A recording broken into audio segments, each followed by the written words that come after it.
ಎಲ್ಲರಿಗೂ ನಮಸ್ಕಾರ. ಪುಷ್ಪಾಸ್ ಕಿಚನ್ಗೆ ಸ್ವಾಗತ. ಇವತ್ತಿನ ದಿವಸ ನಾನು ನಿಮಗೆ ಮನೆ ಮದ್ದನ್ನು ತೋರಿಸ್ತಾ ಇದ್ದೀನಿ. ಅದೇನಪ್ಪ ಅಂದ್ರೆ ಜಿಂಜರ್ ಕ್ಯಾಂಡಿ. ಈಗ ಎಲ್ಲ ಕಡೆಗೂ ಮಳೆ ಭಾಳ ಬೀಳಾತೈತಿ, ಆಮೇಲೆ ಚಳಿ ಕೂಡ ಇರ್ತೈತಿ.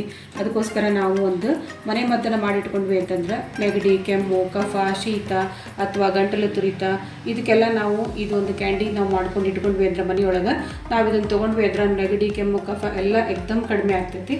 ಅದಕ್ಕೋಸ್ಕರ ನಾನು ಇವತ್ತು ಒಂದು ನೆಗಡಿ, ಕೆಮ್ಮು, ಕಫಕ್ಕೆ ಒಂದು ಮನೆ ಮದ್ದನ್ನು ತೋರಿಸ್ತಾ ಇದ್ದೀನಿ. ಅದಕ್ಕೆ ಏನೇನು ಸಾಮಾನು ಬೇಕಾಗ್ತಾವೆ ಅಂತೇಳಿ ನಿಮಗೆ ತೋರಿಸ್ತೇನೆ ನೋಡ್ರಿ. ನಾನಿಲ್ಲೇ ಒಂದು ಸಣ್ಣದೊಂದು ಕಪ್ನಷ್ಟು ಬೆಲ್ಲ ತೊಗೊಂಡಿನಿ. ಇದು ಎಷ್ಟು ಬೆಲ್ಲ ಇರ್ತೈತಲ್ಲ ಅಷ್ಟೇ ನಾನು ಇದು ಶುಂಠಿ ತೊಗೊಂಡಿನಿ. ಶುಂಠಿನ ನಾನು ಈ ಥರ ಎಲ್ಲ ಕ್ಲೀನಾಗಿ ಮಾರ್ಕೆಟಿಂದ ತಂದು ತೊಳೆದು ಇದನ್ನು ಈ ಥರ ಪೀಸಸ್ ಆಗಿ ಕಟ್ ಮಾಡಿ ಇಟ್ಕೊಂಡಿನಿ.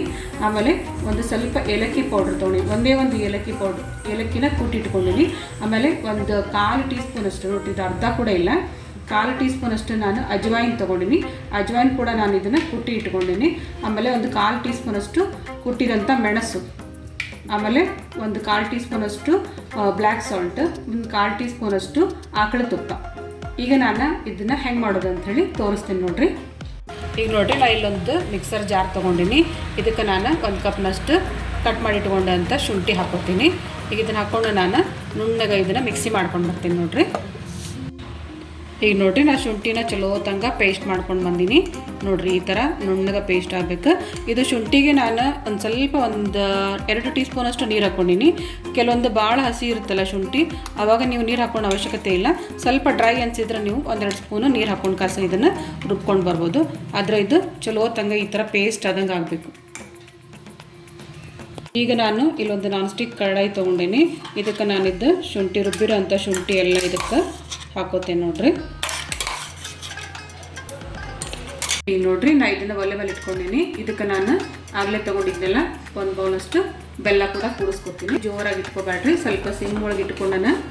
ಇದು ಬೆಲ್ಲ ಮತ್ತು ಅಲ್ಲ ಎರಡೂ ಚಲೋ ತಂಗ ನೀವು ಇದೆಲ್ಲ ಕರಗಬೇಕು. ಆ ಥರ ನಿಧಾನಕ್ಕೆ ಉರಿ ಇಟ್ಕೊಂಡು ಇದನ್ನು ಕಲಿಸ್ಕೊಳ್ರಿ.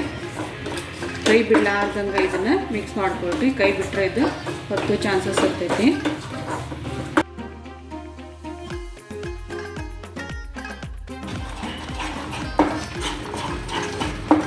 ಈಗ ನೋಡ್ರಿ, ಇದೆಲ್ಲ ಬೆಲ್ಲ ಮತ್ತು ಎಲ್ಲ ಎರಡು ಗಟ್ಟಿ ಹಾಕೋಂತ ಬಂದೈತಿ. ಈಗ ನಾನು ಇದಕ್ಕೆ ಆಗಲೇ ಹೇಳಿದ್ನೆಲ್ಲ ಒಂದು 1/4 ಟೀ ಸ್ಪೂನಷ್ಟು ಮೆಣಸಿನ ಪೌಡ್ರು, ಆಮೇಲೆ ಒಂದು 1/4 ಟೀ ಸ್ಪೂನಷ್ಟು ಅಜ್ವೈನು, ಆಮೇಲೆ ಒಂದು 1/4 ಟೀ ಸ್ಪೂನಷ್ಟು ಬ್ಲ್ಯಾಕ್ ಸಾಲ್ಟ್, ಆಮೇಲೆ ಒಂದು ಕುಟ್ಟಿದಂಥ ಏಲಕ್ಕಿ, ಆಮೇಲೆ ಆಕಳ ತುಪ್ಪ. ಇದನ್ನೆಲ್ಲ ಚಲೋ ತಂಗ ಮಿಕ್ಸ್ ಮಾಡ್ಕೊಳ್ಳಿ.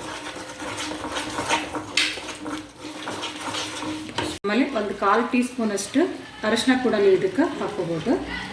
ನೀವು ಮನೆಯೊಳಗೆ ಬೀಸಿದಂಥ ಅರಿಶಿನ ಹಾಕ್ಕೊಂಡ್ರಂತೂ ಭಾಳ ಚಲೋ. ಯಾಕಂದ್ರೆ ಇದೆಲ್ಲ ನಮ್ಮ ಗಂಟ್ಲಿಗೆ ಆಮೇಲೆ ದೇಹದೊಳಗೆ ತಂಪಿರ್ತೈತಲ್ಲ, ಇದನ್ನು ಉಷ್ಣಾಂಶನ ಹೆಚ್ಚಿಗೆ ಮಾಡ್ತೈತಿ. ಇದೆಲ್ಲ ಬೆಲ್ಲ ಮತ್ತು ಅಲ್ಲ ಮತ್ತು ಅರಿಶಿನ ಪುಡಿ ಮತ್ತು ಅಜ್ವೈನ್ ಅಂತೂ ಡೈಜೆಷನ್ಗೆ ಭಾಳ ಚಲೋ. ಅದು ಇವೆಲ್ಲ ಪದಾರ್ಥಗಳು ನಮ್ಮ ದೇಹವನ್ನು ಉಷ್ಣ ಮಾಡ್ತಾವೆ.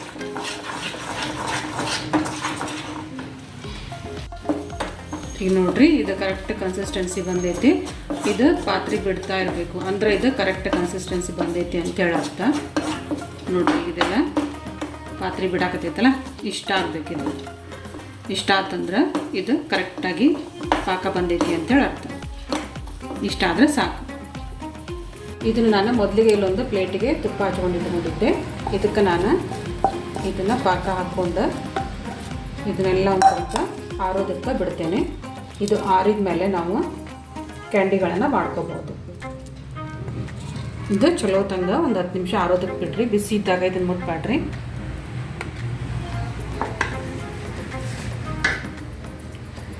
ಈಗ ನೋಡ್ರಿ, ಇದೆಲ್ಲ ಆರೈತಿ. ಆರಿದ ಮೇಲೆ ನಾವು ಕೈ ಒಂಚೂರು ತುಪ್ಪ ಹಚ್ಕೋಬೇಕು.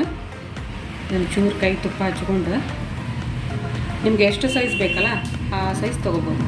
ನಾನಿವಾಗ ಇಷ್ಟಿಷ್ಟು ಸೈಜ್ ಮಾಡ್ಕೊತೀನಿ ನೋಡ್ರಿ. ನೋಡಿರಿ, ಈ ಥರ ನೀವು ರೌಂಡ್ ಶೇಪ್ ಒಳಗಾದರೂ ಮಾಡ್ಕೋಬೋದು, ಉದ್ದಕ್ಕಾದರೂ ಮಾಡ್ಕೋಬೋದು. ಯಾವ ಶೇಪ್ ಬೇಕೋ ಆ ಶೇಪ್ ಒಳಗೆ ನೀವು ಇದನ್ನು ಮಾಡ್ಕೋಬೋದು. ಮಕ್ಕಳಿಗಂತೂ ಇದನ್ನು ಕೊಟ್ಟರೆ ಅಂತಂದೆ ಅಂದ್ರೆ ಸ್ವೀಟೇ ಖಾರ ಇರ್ತೈತಲ್ಲ, ತಿನ್ನೋದಕ್ಕೂ ರುಚಿಯಾಗಿರ್ತೈತಿ. ಆಮೇಲೆ ಹೆಲ್ತಿಗೆ ಕೂಡ ಭಾಳ ಒಳ್ಳೆಯದಿದೆ. ಇದೇ ಥರ ನಾನು ಎಲ್ಲನೂ ರೌಂಡ್ ಶೇಪ್ ಒಳಗೆ ಉಂಡೆ ಥರ ಮಾಡ್ಕೊಂಡು ಬರ್ತೀನಿ ನೋಡಿರಿ.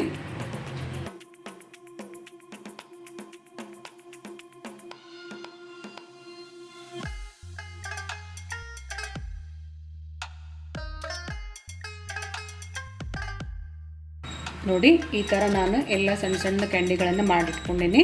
ನೀವು ಕೂಡ ಈ ರೀತಿ ಮಾಡಿ ನೋಡಿರಿ. ಮಕ್ಕಳಿಗಂತೂ ತುಂಬಾ ಇಷ್ಟಪಟ್ಟು ತಿಂತಾರೆ, ಯಾಕಂದರೆ ಇವು ಖಾರ ಹತ್ತೋದಿಲ್ಲ, ಸ್ವೀಟ್ ಆಗಿರ್ತಾವೆ. ಆಮೇಲೆ ನಮ್ಮ ಇಮ್ಯುನಿಟಿ ಪವರ್ ಕೂಡ ಹೆಚ್ಚಿಗೆ ಆಗುತ್ತೆ ಇದನ್ನು ತೊಗೊಳೋದ್ರಿಂದ. ನಾನು ಇದನ್ನು ಮನೆಯೊಳಗೆ ಸಿಗುವಂಥ ಎಲ್ಲ ವಸ್ತುಗಳನ್ನ ಉಪಯೋಗಿಸ್ಕೊಂಡೇ ಮಾಡೀನಿ. ಜಾಸ್ತಿ ಯಾವ ಸಾಮಾನುಗಳನ್ನು ನಾನು ಇದಕ್ಕೆ ಯೂಸ್ ಮಾಡ್ಕೊಂಡಿಲ್ಲ.